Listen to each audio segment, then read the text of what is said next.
Hey there, grade 6. New video for you guys today. This one focusing on fractions of whole numbers. And so hopefully by the end of this video, you will be able to say, I can use models to find fractions of whole numbers. Let's just jump right into it. The first thing that we're going to get a look at is thinking about what we can take a fraction of. And so we can take fractions of things like fraction of a triangle, right? Or maybe I should make that a proper triangle. Or maybe we take a fraction of 1 meter, or maybe we take a fraction of an angle, or maybe we take a fraction of a pizza, which we've sort of been doing the past little while, or we take a fraction of, I don't know, maybe a cup of juice that is sort of full. There's lots of things that we can take fractions of, okay?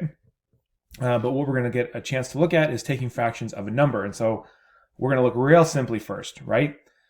We can take a fraction of a whole number by saying, hey, if there are 6 friends and half of them are girls, how many of them are girls? Well, we're trying to think of what half of 6 is. In this case, it is 3. Next one, the distance to a store is 6 kilometers. The halfway point is at, well, again, half of 6 is still 3. I want to finish a race in 6 hours. I should be at the halfway point in 3 hours.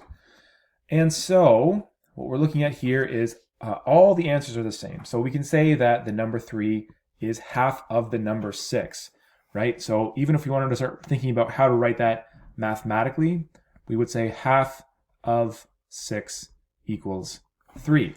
And because that's kind of where we're headed.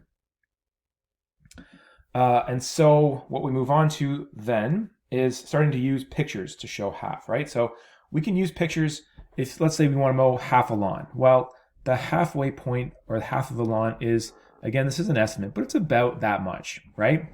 A little more precisely, if I want to give 6 loonies to charity, or half of 6 loonies, I would say, well, this many is half of 6, right? It's my three loonies that I give to charity, okay? And so what we're going to just do for a second is get some practice at drawing half of a number, right? And so let's imagine for a second that we have 4 loonies again, right? And so there's my 4 shiny gold loonies. And then I say, well, I want to make half of them, right? And so that's the way that I can show half. Again, with 10, you could do it some other way. You could have I don't know, like fraction bars maybe. So like 1, 2, 3, 4, 5, 6, 7, 8, 9, 10, right? And so if you have, we're going to imagine for a second that those are even, and we want half of that, then we would want this many shown to be half of that number, right? Because that's 1, 2, 3, 4, 5, okay? So where we move on to from there is, now that we can use pictures to show half of something, moving on to maybe a different fraction, right? And so if I only wanted to donate a third of the loonies, right? I still have 6 here, and I want to now show a third of 6. And what I do is, so 6 is this is my whole number, and this is what the quantity that I'm showing. If I want to divide it into thirds, right, that would be 6 divided by 3. So each group needs to be this big. So the number of circles that I draw around my total is like looking at my denominator. It's a third. So I've divided 6 into thirds. And so one of those thirds, and I'll again just get a different color going, one of those thirds is this much. Right, that's 1/3. So then I would say that 1/3 of 6, and if I look into the green eggs and ham, 1/3 of 6 then would be 2. Okay. What would 2/3 be? That's a good question. Well, if I know each of these represents a third, then if I draw my little brackety thing around 2 of those thirds, then that total would be 2/3 of 6. So then I would say 2/3 of 6 is going to equal 4. So that's my fraction of a whole number. All right. Moving on to the next slide, a little bit of practice. To draw a picture to show or to find the fraction of the number, All right, so this says a third of 9. So I'm just going to draw out 1, 2, 3, 4, 5, 6, 7, 8, and 9 circles. I'm going to get some colors going. So if I want to divide 9 into thirds, I have to divide 9 by 3, and that means that each grouping is going to have 3 of the black circles. So that's dividing 9 into thirds, and then one of those thirds is that much. That's 1/3. So then I can say that 1/3 of 9 is going to equal 3.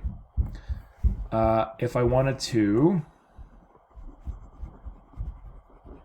erase some good work and do some more good work, and I could say 3/5 of 10. And so again, I would need my 1, 2, 3, 4, 5, 6, 7, 8, 9, 10 circles. And then I would be dividing 10 by 5 to figure out how big each grouping is going to be. Let's try a different effect. So each of my groupings is going to have 2 of the black circles in it, because that's going to give me 5 equally divided circles. And then if I want, so that means that that's going to represent 1/5. But then if I want 3 of those fifths, that's these 3 groupings. So that's a total of 6. And so if I want to say 3/5 of 10, that's going to be 6. All right. So where we move from there is starting to use division to find fractions with a numerator of 1, right? And so when you divide 15 objects, we're trying to find a third of 15.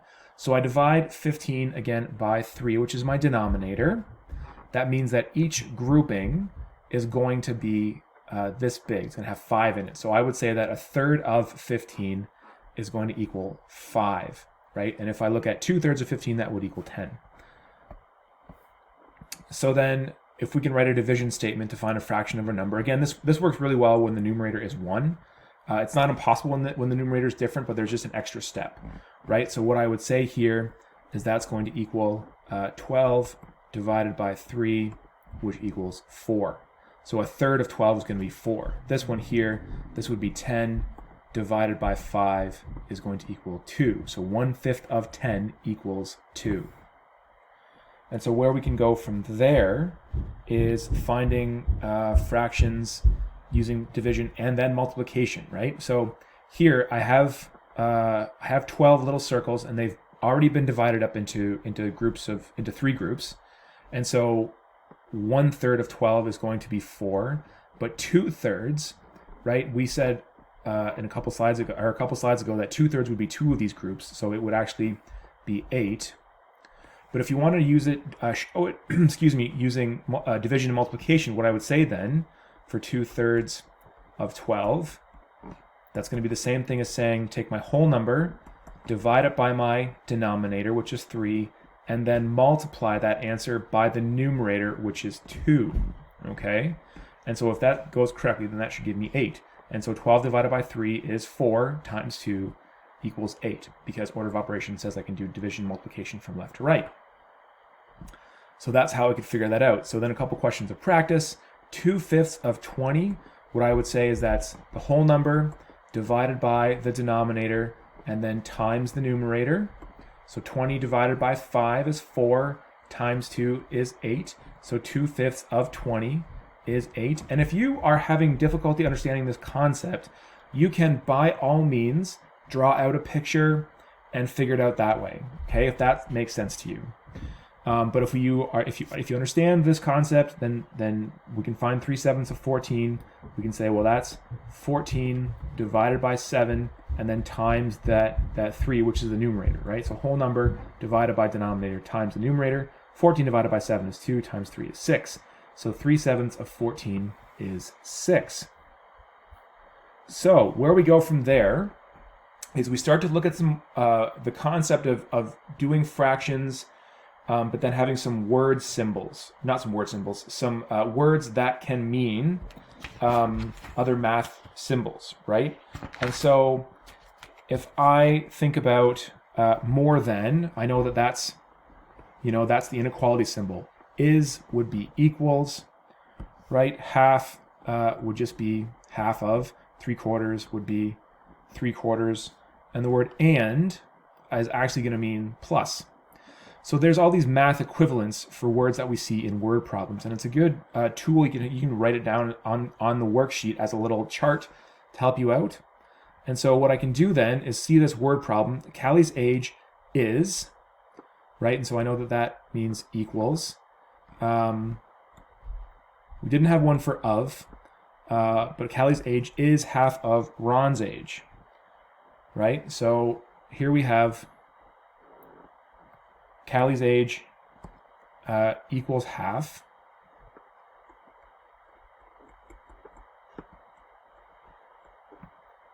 Equals half of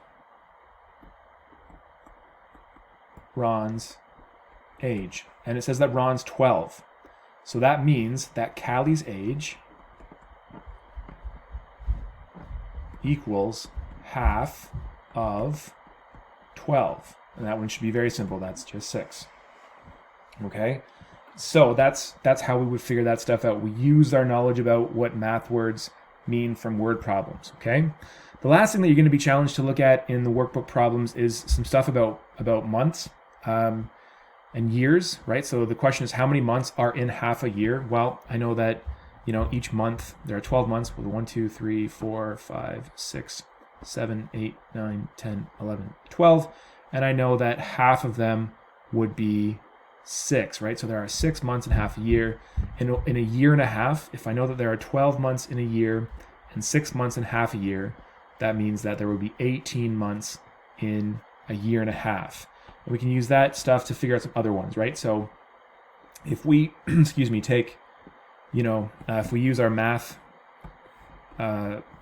know-how to find 3/4 of 12 months, then I know that I can take the number of months, I can divide it by the denominator, and then I can multiply that by the numerator. So 12 divided by 4 is 3, times 3 is 9. So then 1 year is 12 months, 3/4 of a year is 9 months. That means that a year and 3/4 is 21 months. Okay. For this one, 1/6 of 12, right? So that's like this, 1/6 of 12 equals, again, number of months divided by the denominator times the numerator. So that means that it's 2 months. So that would give us 12 months, or sorry, I'm going to back up.